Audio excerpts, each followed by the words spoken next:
प्यारे भक्तों, आज आप रसपान करेंगे बृहस्पतिवार बृहस्पति देव की व्रत कथा। प्राचीन काल में एक ब्राह्मण रहता था। वह बहुत निर्धन था। उसके कोई संतान नहीं थी। उसकी स्त्री बहुत मलिनता के साथ रहती थी। वह स्नान न करती। इससे ब्राह्मण देवता बड़े दुखी थे। बेचारे बहुत कुछ कहते थे, किंतु उसका कुछ परिणाम न निकला। भगवान की कृपा से ब्राह्मण की स्त्री के कन्या रूपी रत्न पैदा हुआ। कन्या बड़ी होने पर प्रता स्नान करके विष्णु भगवान का जाप हुआ। बृहस्पतिवार का व्रत करने लगी। अपने पूजन पाठ को समाप्त करके विद्यालय जाती तो अपनी मुट्ठी में जौ भर के ले जाती और पाठशाला के मार्ग में डालती जाती। जब ये जौ स्वर्ण के हो जाते, लौटते समय उनको बीनकर अपने घर ले आती थी। एक दिन वह बालिका सूप में उस सोने की जौ को फटक कर साफ कर रही थी कि उसके माता ने देख लिया और कहा, हे बेटी, सोने की जौ के लिए सोने का सूप होना चाहिए। दूसरे दिन बृहस्पतिवार था। इस कन्या ने व्रत रखा और बृहस्पति देव से प्रार्थना करके कहा, मैंने आपकी पूजा सच्चे मन से की हो तो मेरे लिए सोने की सूप दे दो। बृहस्पति देव ने उसकी प्रार्थना स्वीकार कर लिए। रोजाना की तरह वह कन्या जौ फैलाती हुई जाने लगी। जब लौटकर जौ बीन रही थी तो बृहस्पति देव की कृपा से सोने का सूप मिला। उसे वह घर ले आई और उसमें जौ साफ करने लगी, परंतु उसकी माँ का वही ढंग रहा। एक दिन की बात है कि वह कन्या सोने के सूप में जौ साफ कर रही थी। उस समय उस शहर का राजपुत्र वहां से होकर निकला।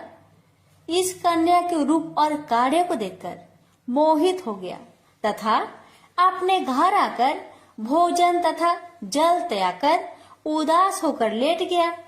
राजा को इस बात का पता लगा तो अपने प्रधानमंत्री के साथ उसके पास गए और बोले, हे बेटा, तुम्हें किस बात का कष्ट है? किसी ने अपमान किया है अथवा और कोई कारण हो सो कहो। मैं वही कार्य करूंगा जिससे तुम्हें प्रसन्नता हो। अपने पिता की राजकुमार ने बातें सुनी तो वह बोला, मुझे आपकी कृपा से किसी बात का दुख नहीं है। किसी ने मेरा अपमान नहीं किया है, परंतु मैं उस लड़की से विवाह करना चाहता हूँ जो सोने की सूप में जौ साफ कर रही थी। यह सुनकर राजा आश्चर्य में पड़ गया और बोला, हे बेटा, इस तरह की कन्या का पता तुम्हें लगाओ। मैं उसके साथ तेरा विवाह अवश्य ही करवा दूंगा। राजकुमार ने उस लड़की के घर का पता बतलाया। तब मंत्री उस लड़की के घर गए और ब्राह्मण देवता को सभी हाल बतलाया।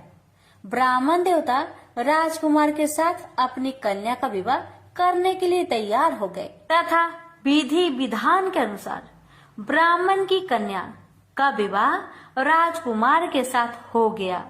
कन्या के घर से जाते ही पहले की भांति उस ब्राह्मण देवता के घर में गरीबी का निवास हो गया।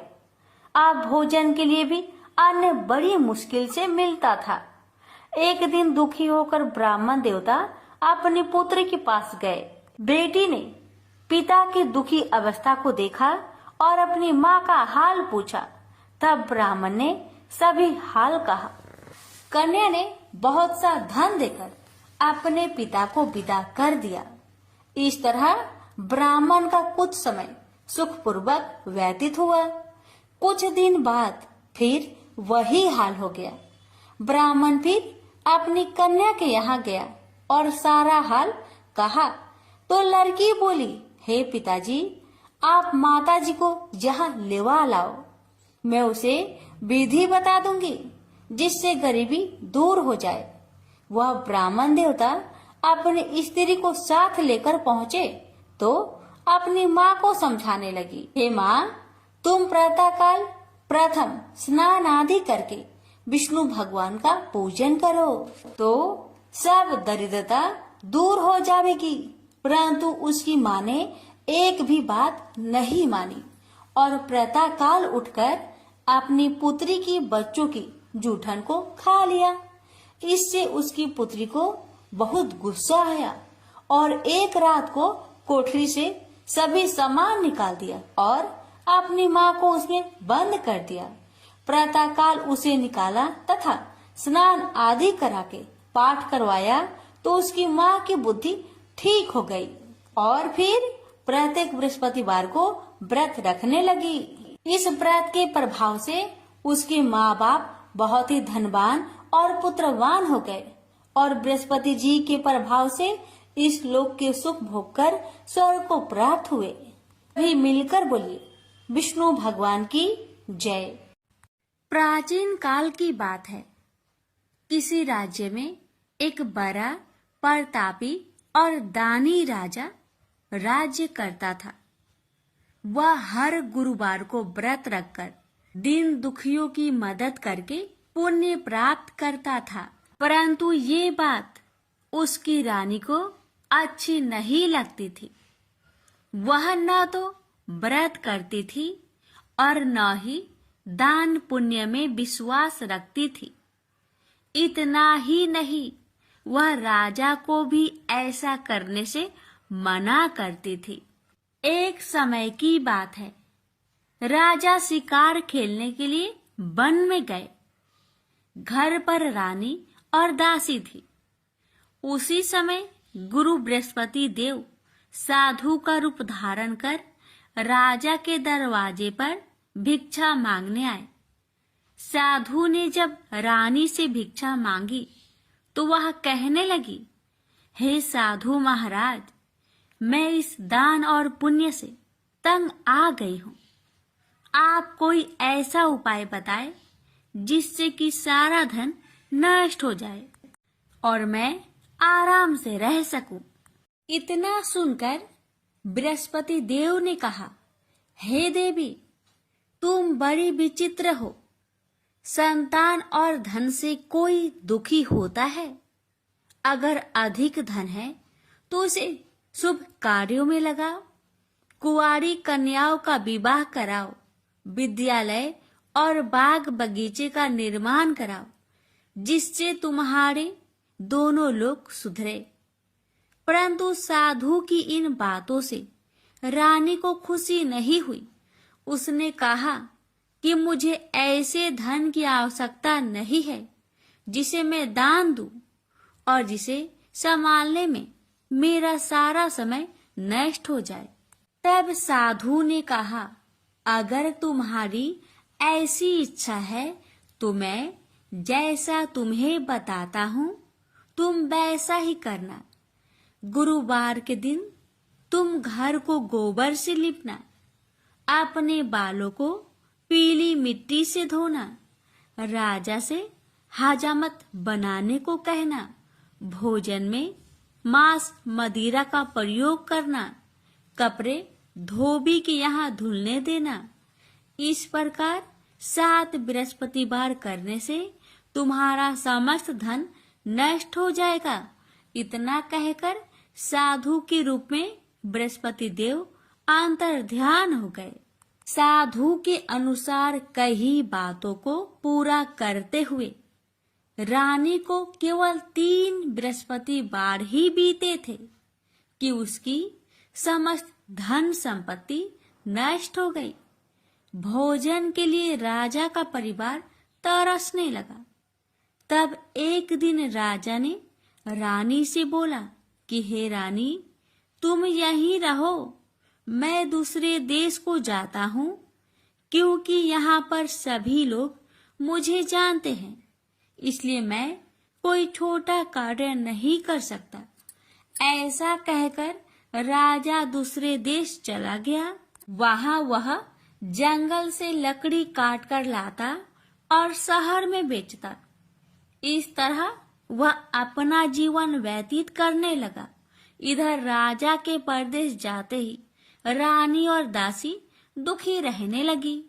एक बार जब रानी और दासी को 7 दिन तक बिना भोजन के रहना पड़ा, तो रानी ने अपनी दासी से कहा, हे दासी, पासी के नगर में मेरी बहन रहती है, वह बड़ी धनवान है, तो उसके पास जा और कुछ ले आ, ताकि थोड़ी बहुत गुजर बसर हो जाए। दासी रानी की बहन के पास गई। उस दिन गुरुवार था और रानी की बहन उस समय बृहस्पतिवार व्रत की कथा सुन रही थी। दासी ने रानी की बहन को अपनी रानी का संदेश दिया, लेकिन रानी की बड़ी बहन ने कोई उत्तर नहीं दिया। जब दासी को रानी की बहन से कोई उत्तर नहीं मिला, तो वह बहुत दुखी हुई और उसे क्रोध भी आया। दासी ने वापस आकर रानी को सारी बात बता दी।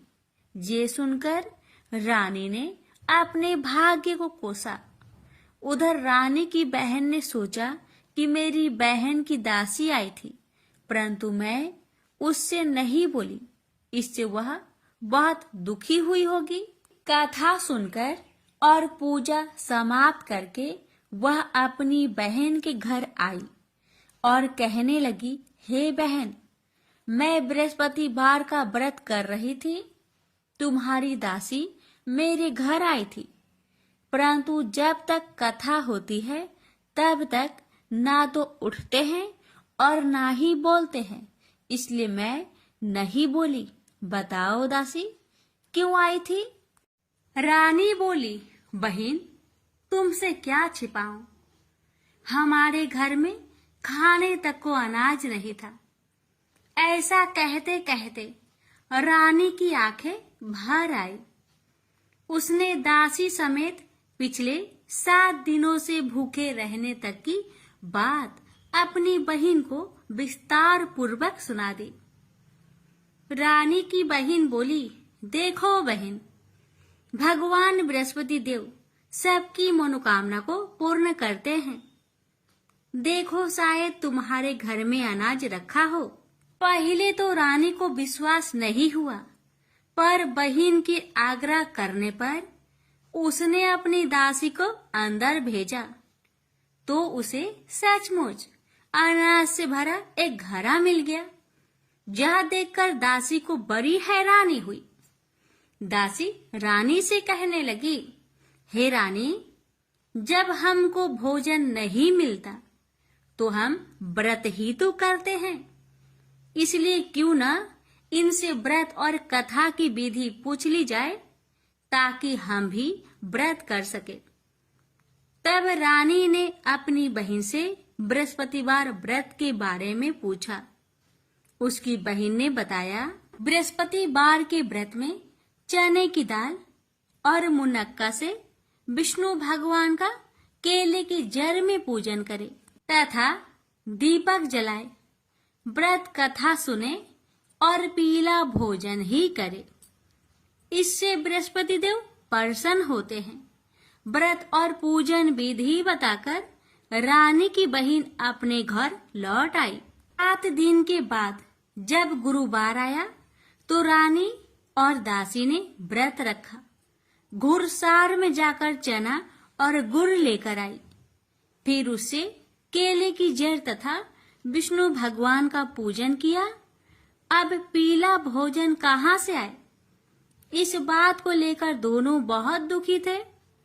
चूंकि उन्होंने व्रत रखा था, इसलिए बृहस्पति देव उनसे प्रसन्न थे। इसलिए वे एक साधारण व्यक्ति का रूप धारण कर 2 थालों में सुंदर पीला भोजन दासी को दे गए। भोजन पाकर दासी प्रसन्न हुई और फिर रानी के साथ मिलकर भोजन ग्रहण किया। उसके बाद वे सभी गुरुवार को व्रत और पूजन करने लगी। बृहस्पति भगवान की कृपा से उनके पास फिर से धन संपत्ति आ गई, परंतु रानी फिर से पहले की तरह आलस्य करने लगी। तब दासी बोली, देखो रानी, तुम पहले भी इस प्रकार आलस्य करती थी। तुम्हें धन रखने में कष्ट होता था, इस कारण सभी धन नष्ट हो गया। और अब जब भगवान बृहस्पति की कृपा से धन मिला है तो तुम्हें फिर से आलस्य होता है। रानी को समझाते हुए दासी कहती है कि बड़ी मुसीबतों के बाद हमने यह धन पाया है, इसलिए हमें दान पुण्य करना चाहिए, भूखे मनुष्य को भोजन कराना चाहिए और धन को शुभ कार्य में खर्च करना चाहिए, जिससे तुम्हारे कुल का यश बढ़ेगा, स्वर्ग की प्राप्ति होगी और पितृ प्रसन्न होंगे। दासी की बात मानकर रानी अपना धन शुभ कार्य में खर्च करने लगी, जिससे पूरे नगर में उसका यश फैलने लगा। बृहस्पतिवार व्रत कथा के बाद श्रद्धा के साथ आरती की जानी चाहिए। इसके बाद प्रसाद बांटकर उसे ग्रहण करना चाहिए।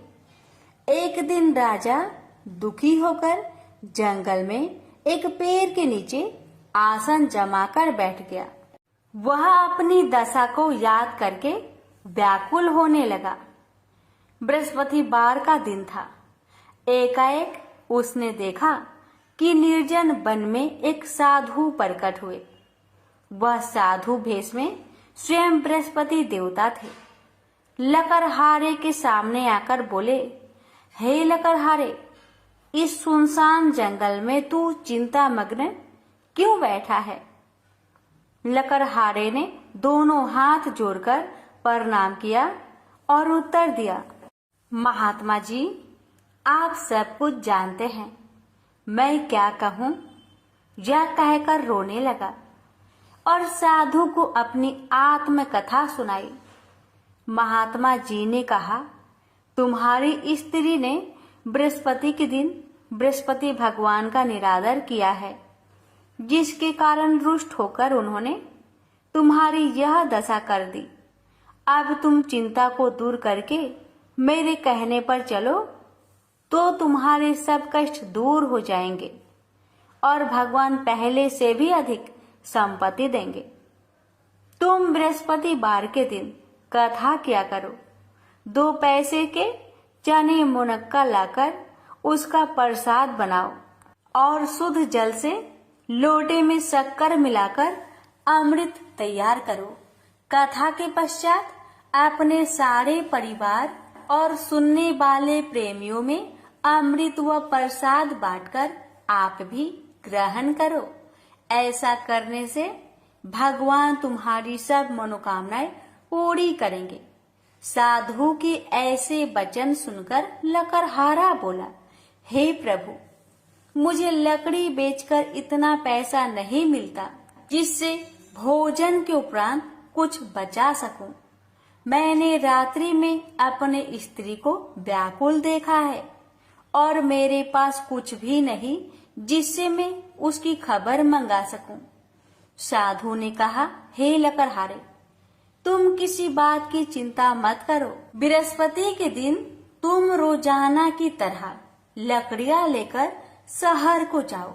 तुम्हारे रोज से दुगुना धन प्राप्त होगा, जिससे तुम भली भांति भोजन कर लोगे तथा बृहस्पति देव की पूजा का सामान भी आ जाएगा। इतना कहकर साधु अंतर्ध्यान हो गए। धीरे धीरे समय व्यतीत होने पर फिर वही बृहस्पतिवार का दिन आया। लकड़हारा जंगल से लकड़ी काटकर किसी शहर में बेचने गया। उसे उस दिन और दिन से अधिक पैसा मिला। राजा ने चना गुड़ आदि लाकर गुरुवार का व्रत किया। उस दिन से उसके सभी कलेश दूर हुए। परंतु जब दोबारा गुरुवार का दिन आया तो बृहस्पतिवार का व्रत करना भूल गया। इस कारण बृहस्पति भगवान नाराज हो गए। उस दिन उस नगर के राजा ने विशाल यज्ञ का आयोजन किया तथा शहर में यह घोषणा करा दी कि कोई भी मनुष्य अपने घर में भोजन न बनावे, न आग जलावे। समस्त जनता मेरे यहाँ भोजन करने आवे। इस आज्ञा को जो न मानेगा उसे फांसी की सजा दी जाएगी। इस तरह की घोषणा संपूर्ण नगर में करवा दी गई। राजा की आज्ञा अनुसार शहर के सभी लोग भोजन करने गए, लेकिन लकड़हारा कुछ देर से पहुंचा, इसलिए राजा उसको अपने साथ घर लिवा ले गए और ले जाकर भोजन करा रहे थे। तो रानी की दृष्टि उस खूंटी पर पड़ी जिस पर उसका हार लटका हुआ था। वह वहां पर दिखाई नहीं दिया। रानी ने निश्चय किया कि मेरा हार इस मनुष्य ने चुरा लिया है। उसी समय सिपाहियों को बुलवाकर उसको कारागार में डलवा दिया। जब लकड़हारा कारागार में पड़ गया और बहुत दुखी होकर विचार करने लगा कि ना जाने कौन से पूर्व जन्म के कर्म से मुझे यह दुख प्राप्त हुआ है, और उसी साधु को याद करने लगा जो कि जंगल में मिला था। उसी समय तत्काल बृहस्पति देव साधु के रूप में प्रकट हुए और उसकी दशा को देखकर कहने लगे, अरे मूर्ख, तूने बृहस्पति देव की कथा नहीं करी, इस कारण तुझे दुख प्राप्त हुआ है। अब चिंता मत कर। बृहस्पतिवार के दिन कारागार के दरवाजे पर 4 पैसे पड़े मिलेंगे। उनसे तू बृहस्पति देव की पूजा करना, तेरे सभी कष्ट दूर हो जाएंगे। बृहस्पति के दिन उसे 4 पैसे मिले। लकड़हारे ने कथा कही। उसे रात्रि को बृहस्पति देव ने उस नगर के राजा को सपने में कहा, हे राजा, तुमने जिस आदमी को कारागार में बंद किया है वह निर्दोष है, वह राजा है, उसे छोड़ देना। रानी का हार उसी खूंटी पर लटका है। अगर तू ऐसा नहीं करेगा तो मैं तेरे राज्य को नष्ट कर दूंगा। इस तरह रात्रि के सपनों को देखकर राजा प्रातः काल उठा और खूंटी पर हार देखकर लकड़हारे को बुलाकर क्षमा मांगी तथा लकड़हारे को योग सुंदर वस्त्र आभूषण देकर विदा कर दिया। बृहस्पति देव की आज्ञा अनुसार लकड़हारा अपने नगर को चल दिया। राजा जब अपने नगर के निकट पहुंचा तो उसे बड़ा आश्चर्य हुआ। नगर में पहले से अधिक बाग, तालाब, कुएं तथा बहुत सी धर्मशाला, मंदिर आदि बन गई है। राजा ने पूछा, यह किसका बाग और धर्मशाला है? तब नगर के सब लोग कहने लगे, यह सब रानी और बांदी की है। तो राजा को आश्चर्य हुआ और गुस्सा भी आया। जब रानी ने यह खबर सुनी कि राजा आ रहे हैं तो उन्होंने बांदी से कहा कि हे दासी, देख, राजा हमको कितनी बुरी हालत में छोड़ गए थे। हमारी ऐसी हालत देखकर वह लौट न जाए, इसलिए तू दरवाजे पर खड़ी हो जा। आज्ञा अनुसार दासी दरवाजे पर खड़ी हो गई। राजा आए तो उन्हें अपने साथ लिवा लाई। तब राजा ने क्रोध करके अपनी रानी से पूछा कि यह धन तुम्हें कैसे प्राप्त हुआ? तब उन्होंने कहा, हमें यह सब धन बृहस्पति देव के इस व्रत के प्रभाव से प्राप्त हुआ है। राजा ने निश्चय किया कि 7 रोज बाद तो सभी बृहस्पति देव का पूजन करते हैं, परंतु मैं प्रतिदिन दिन में 3 बार कहानी तथा रोज व्रत किया करूंगा।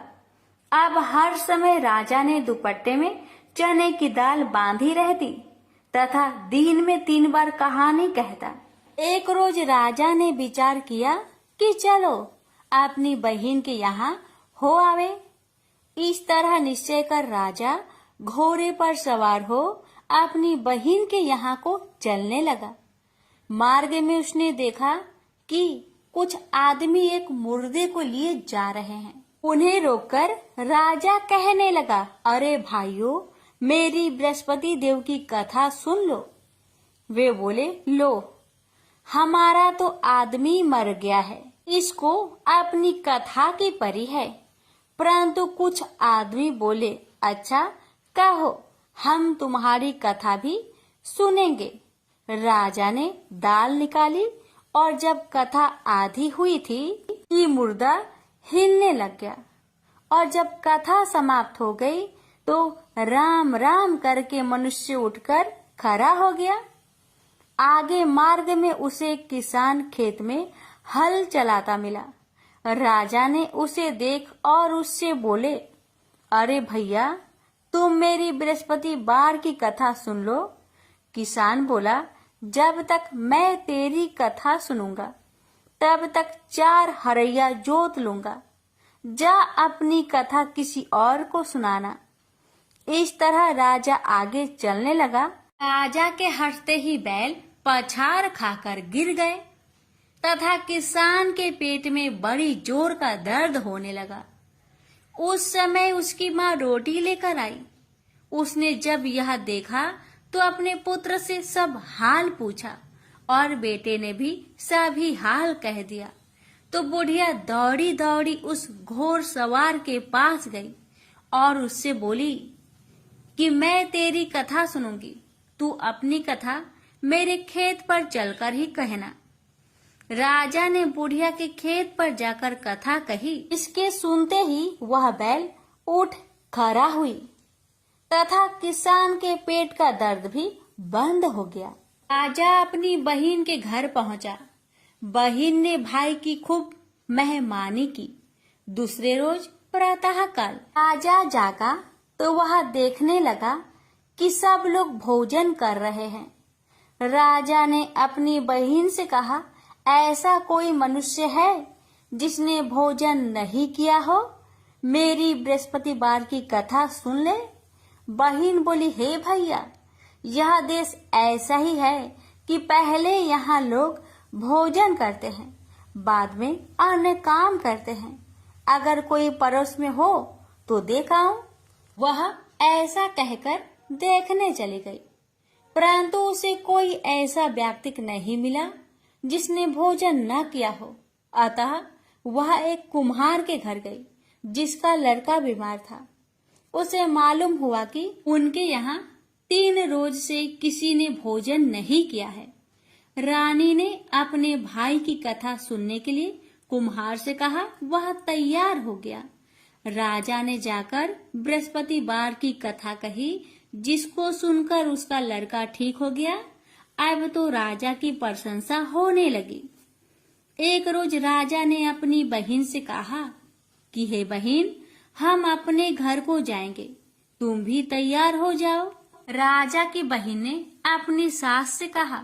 सास ने कहा, हाँ चली जा, परंतु अपने लड़कों को मत ले जाना, क्योंकि तेरे भाई के कोई औलाद नहीं है। बहन ने अपने भैया से कहा, हे भैया, मैं तो चलूंगी पर कोई बालक नहीं जाएगा। राजा बोला, जब कोई बालक नहीं चलेगा तब तुम ही क्या करोगी? बड़े दुखी मन से राजा अपने नगर को लौट आया। राजा ने अपनी रानी से कहा, हम निरवंशी है, हमारा मुंह देखने का धर्म नहीं है और कुछ भोजन आदि नहीं किया। रानी बोली, हे प्रभु, बृहस्पति देव ने हमें सब कुछ दिया है, वह हमें औलाद अवश्य देंगे। उसी रात को बृहस्पति देव ने राजा से सपने में कहा, हे राजा, उठ, सभी सोच त्याग दे, तेरी रानी गर्भ से है। राजा को यह बात सुनकर बड़ी खुशी हुई। 9वें महीने में उसके गर्भ से एक सुंदर पुत्र पैदा हुआ। तब राजा बोला, हे रानी, स्त्री बिना भोजन के रह सकती है, पर बिना कहे नहीं रह सकती। जब मेरी बहन आवे तुम उससे कुछ मत कहना। रानी ने सुनकर हाँ कर दिया। जब राजा की बहन ने यह शुभ समाचार सुना तो वह बहुत खुश हुई तथा बधाई लेकर अपने भाई के यहाँ आई। तभी रानी ने कहा, घोड़ा चढ़कर तो नहीं आई, गधा चढ़ी आई। राजा की बहन बोली, भाभी, मैं इस प्रकार न कहती तो तुम्हें औलाद कैसे मिलती? बृहस्पति देव ऐसे ही हैं, ऐसी जिसके मन में कामनाएं हैं सभी को पूर्ण करते हैं। जो सदा भावना पूर्वक बृहस्पतिवार का व्रत करता है एवं कथा पढ़ता अथवा सुनता है, दूसरों को सुनाता है, बृहस्पति देव उसकी सभी मनोकामना पूर्ण करते हैं। तो प्रेम से बोलिए बृहस्पति भगवान की जय हो। प्यारे भक्तों, अब आइए रसपान करते हैं गुरुवार महालक्ष्मी जी की व्रत कथा। इस कथा को सुनने अथवा पढ़ने से सभी मनोकामना पूर्ण हो जाती है। भारत वर्ष के सौराष्ट्र देश में द्वापर युग की यह कहानी हुई है। सौराष्ट्र में उस समय भद्रश्रवा नाम के राजा थे। वे बड़े पराक्रमी राजा थे। 4 वेद, 6 शास्त्र, 18 पुराणों का उन्हें ज्ञान था। उनकी रानी का नाम सूरत चंद्रिका था। रानी देखने में सुंदर और सुलक्षणा थी तथा पतिव्रता थी। उन दोनों को 7 पुत्र तथा उनके बाद एक कन्या का वरदान मिला था। कन्या का नाम श्याम बाला था। एक बार महालक्ष्मी जी के मन में आया कि जाकर उस राजा के राजप्रसाद में रहे। इससे राजा को दुगनी धन दौलत की प्राप्ति होगी और वह इस धन दौलत से अपनी प्रजा को और सुख दे पाएगा। गरीब के घर अगर रहे और उन्हें धन दौलत प्राप्त हो तो वह स्वार्थी की तरह केवल अपने ऊपर ही खर्च करेगा। यह सोचकर श्री महालक्ष्मी जी ने बूढ़ी ब्राह्मण स्त्री का रूप धारण किया। हाथ में लाठी लिए लाठी के सहारे रानी के द्वार तक पहुंची। यद्यपि उन्होंने बूढ़ी औरत का रूप धारण किया था, पर उनके चेहरे पर देवी का तेज था। उन्हें देखते ही एक दासी सामने आई। उसने इनका नाम, धाम, काम, धर्म पूछ डाला। वृद्ध ब्राह्मण का रूप धारित माता लक्ष्मी ने कहा, पालिके, मेरा नाम कमला है। मेरे पति का नाम भुवनेश है। हम द्वारिका में रहते हैं। तुम्हारी रानी पिछले जन्म में एक वैश्य की पत्नी थी। वह वैश्य गरीब था। दरिद्रता के कारण हर रोज घर में झगड़े होते थे तथा उसका पति रोज उसे मारता था। इन बातों से तंग आकर वह घर छोड़कर चली गई तथा वन जंगल में खाली पेट भटकने लगी। उसकी इस दुर्दशा पर मुझे दया आई। तब मैंने उसे सुख संपत्ति देने वाली श्री महालक्ष्मी जी की कथा सुनाई। मेरे कहने पर उसने श्री महालक्ष्मी जी का व्रत किया। श्री महालक्ष्मी जी प्रसन्न हुई। उसकी गरीबी दूर हुई। उसका घर संसार दौलत संतति संपत्ति से भर गया। बाद में पति पत्नी दोनों परलोक सिधारे। लक्ष्मी व्रत करने के कारण वे लक्ष्मी लोक में रहे। उन्होंने जितने साल महालक्ष्मी जी का व्रत किया उतने हजारों साल उन्हें सुख भोग मिला। इस जन्म में उनका जन्म राजघराने में हुआ है, परंतु वह श्री महालक्ष्मी जी का व्रत करना भूल गई है। उसे यह याद दिलाने मैं यहाँ आई हूँ।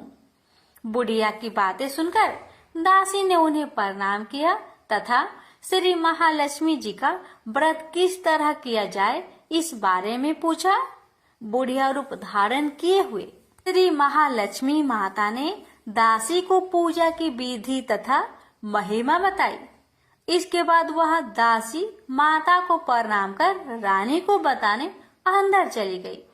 राज वैभव में रहते हुए रानी को अपने ऐश्वर्य का बहुत घमंड हुआ था।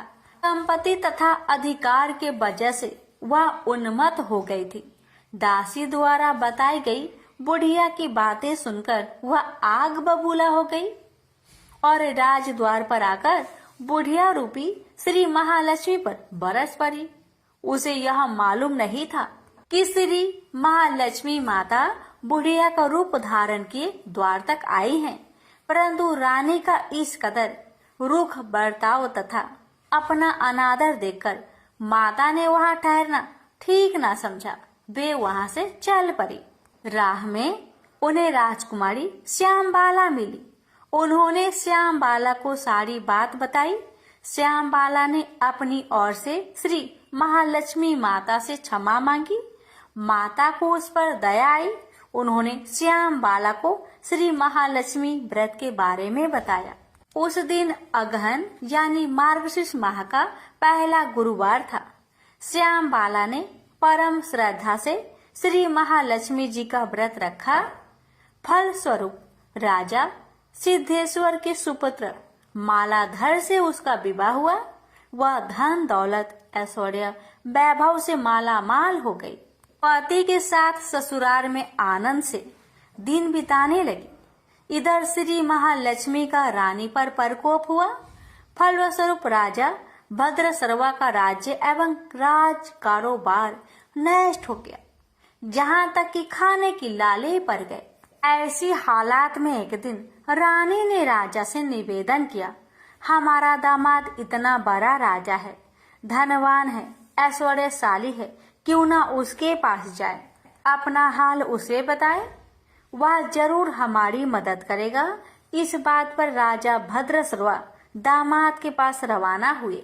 राज्य में पहुंचकर एक तालाब के किनारे थोड़ी देर विश्राम लेने के लिए ठहरे। तालाब से पानी पीने आते जाते दासियों ने उन्हें देखा। उन्होंने विनम्रता से उनकी पूछताछ की। जब उन्हें यह मालूम हुआ कि वे रानी श्याम बाला के पिता है, तो दौड़ते हुए जाकर उन्होंने रानी को सारी बात बताई। रानी ने दासी के हाथ राज परिधान भेजकर बड़े ठाट से उनका स्वागत किया तथा आदर सत्कार किया, खान पान करवाया। जब वे लौटने लगे तो सोने की मोहरों से भरा घड़ा दिया। राजा भद्रसर्वा जब वापस लौटे तो उन्हें देखकर रानी सूरत चंद्रिका खुश हुई। उन्होंने सोने की मोहर से भरे घड़े का मुख खोला, पर हाय भगवान, घड़े में धन के बदले कोयले मिले। ये सब श्री महालक्ष्मी जी के प्रकोप से हुआ। इस प्रकार दुर्दशा में और कई दिन बीत गए। इस बार रानी स्वयं अपनी कन्या के पास गई। वह दिन अगहन माह का अंतिम गुरुवार था। श्याम बाला ने श्री महालक्ष्मी का व्रत किया, पूजा की, अपनी माता से भी व्रत करवाया। इसके बाद रानी अपने घर आई। श्री महालक्ष्मी का व्रत रखने पर उसे फिर से अपना राजपाट, धन दौलत, ऐश्वर्य प्राप्त हुआ। वह फिर से सुख शांति आनंदमय जीवन बिताने लगी। कुछ दिनों बाद राजकन्या श्याम बाला अपने पिता के घर आई। उसे अपने घर देखकर सूरत चंद्रिका को पुरानी बातें याद आई। यही कि श्याम बाला ने अपने पिता को घड़ा भर कोयला दिया था और उसने तो कुछ भी नहीं दिया था। इसी कारण श्याम बाला को पिता के घर आने पर उसका कोई आदर आतिथ्य नहीं हुआ, बल्कि अनादर हुआ। पर उसने इस बात का बुरा नहीं माना। अपने घर लौटते समय उसने पिता के घर से थोड़ा नमक ले लिया। अपने घर लौटने पर उसके पति ने पूछा, अपने मायके से क्या लाई हो? इस पर उसने जवाब दिया, वहाँ का सार लाई हूँ। पति ने पूछा, इसका मतलब क्या हुआ? श्याम बाला ने कहा, थोड़ी धीरज रखे, सब मालूम हो जाएगा। उस दिन श्याम बाला ने सारा भोजन नमक बिना डाले ही बनाया और परोसा। पति ने खाना चखा, सारा खाना नमक बिना था, इसलिए स्वाद न आया। फिर श्याम बाला ने थाली में नमक डाला, इससे सारा भोजन स्वादिष्ट लगने लगा। तब श्याम बाला ने पति से कहा, यही है वह मायके से लाया हुआ सार। पति को उसकी बात सही लगी। फिर वह दोनों हंसी मजाक करते हुए भोजन करने लगे। कहा गया है कि इस तरह जो कोई श्रद्धा भाव से श्री महालक्ष्मी जी का पूजा करे, उसे माता की कृपा प्राप्त होती है, सुख संपत्ति शांति प्राप्त होती है, सभी मनोकामनाएं पूरी होती है। परंतु यह सब प्राप्त होने पर माता की पूजा को भूलना नहीं चाहिए। हर गुरुवार को व्रत पाठ अवश्य करना चाहिए। इस तरह श्री महालक्ष्मी जी की महिमा भक्तों की मनोकामना पूरी करती है। प्रेम से बोलिए लक्ष्मी माता जी की जय। हे माँ, आपकी कथा कहने वाले पर, सुनने वाले पर, हुक्कार भरने वालों पर अपनी कृपा सदा सर्वदा बनाए रखना। घर में सुख शांति बनाए रखना, भक्तों की हर मनोकामना को पूर्ण करना। बोलिए महालक्ष्मी माता जी की जय। अब आइए प्यारे भक्तजनों, हम सुनते हैं आरती। पहले सुनेंगे माता लक्ष्मी जी की आरती और फिर सुनेंगे बृहस्पति देव की आरती। लक्ष्मी माता की आरती। ओम जय लक्ष्मी माता, मैया जय लक्ष्मी माता, तुमको निस दिन सेवते हरि विष्णु विधाता। ओम जय लक्ष्मी माता। उमा रमा ब्रह्मानी तुम ही जग माता, मैया तुम ही जग माता। सूर्य चंद्रमा ध्यावते, सूर्य चंद्रमा ध्यावते, नारद ऋषि गाता। ओम जय लक्ष्मी माता। दुर्गा रूप निरंजनी सुख संपत्ति दाता, मैया सुख संपत्ति दाता। जो कोई तुमको ध्याता, रिद्धि सिद्धि धन पाता। ओम जय लक्ष्मी माता। तुम्हें पाताल निवासिनी, तुम्हें ही शुभदाता, मैया तुम्हें ही शुभदाता। कर्म प्रभाव प्रकाशिनी, भवनिधि की त्राता। ओम जय लक्ष्मी माता। जिस घर में तुम रहती, सब सतगुण आता, मैया सब सतगुण आता। सब संभव हो जाता, मन नहीं घबराता। ओम जय लक्ष्मी माता। तुम बिन यज्ञ न होते, वस्त्र न कोई पाता, मैया वस्त्र न कोई पाता। खाने पाने का वैभव सब तुमसे आता। ओम जय लक्ष्मी माता। शुभ गुण मंदिर सुंदर, क्षीरोदधि जाता, मैया क्षीरोदधि जाता। रत्न चतुर्दश तुम बिन कोई नहीं पाता। ओम जय लक्ष्मी माता। महालक्ष्मी जी की आरती जो कोई जन गाता, मैया जो कोई जन गाता।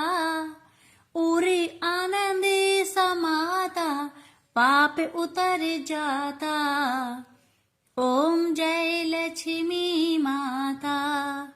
ओम जय लक्ष्मी माता, मैया जय लक्ष्मी माता। तुमको निस दिन सेवते हरि विष्णु विधाता। ओम जय लक्ष्मी माता। सब बोलिए लक्ष्मी माता की जय, लक्ष्मी नारायण जी की जय। आरती पूरी होने के बाद तुलसी में आरती जरूर दिखाना चाहिए। इसके बाद घर के लोगों को आरती लेनी चाहिए। अब श्रवण करें बृहस्पति देवता की आरती। ओम जय बृहस्पति देवा, जय बृहस्पति देवा। छीने छीने भोग लगाऊं, कदली फल मेवा। ओम जय बृहस्पति देवा। तुम पूर्ण परमात्मा, तुम अंतर्यामी। जगत पिता जगदीश्वर, तुम सबके स्वामी। ओम जय बृहस्पति देवा। चरणामृत निज निर्मल, सब पातक हरता। सकल मनोरथ दायके कृपा करो भरता। ओम जय बृहस्पति देवा। तन मन धन अर्पण कर जो जन शरण परे, प्रभु पर कट तब हो कर आकर द्वार खरे। ओम जय बृहस्पति देवा। दीन दयाल दयानिधि भक्तन हितकारी, पाप दोष सब हरता भव बंधन हारी। ओम जय बृहस्पति देवा। सकल मनोरथ दायक सब संचय तारो, विषय विकार मिटाओ संतन सुखकारी। ओम जय बृहस्पति देवा। जो कोई आरती तेरी प्रेम सहित गावे, ज्येष्ठानंद बंद सो निश्चय पावे। ओम जय बृहस्पति देवा। प्रेम से बोलिए बृहस्पति देव की जय।